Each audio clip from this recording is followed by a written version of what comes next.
გერმანული ენის გრამატიკის სრული კურსი. თეორია, პრაქტიკა. არტიკლის შერწყმა წინდებულებთან. თუ არსებითი სახელის წინ მხოლობით რიცხვში დატივსა და აკუზატივში წინდებული დგას, მაშინ შეიძლება მოხდეს მისი არტიკლთან შერწყმა. მაგალითად, an, in, von, bei, zu ეს წინდებულები ხშირად ერწყმიან მამრობითი და საშუალო სქესის არტიკლს დატივში. შერწყმის შედეგად ვიღებთ an plus dem am, in plus dem im, von plus dem vom, bei plus dem beim, zu plus dem zum. წინდებული zu შეერწყმის აგრეთვე მდედრობითი სქესის არტიკლს დატივში და ვღებულობთ zu-ას.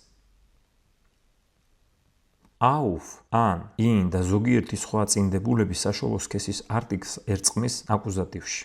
ამის შედეგად ვღებულობთ auf plus das aufs, an plus das ans, in plus das ins.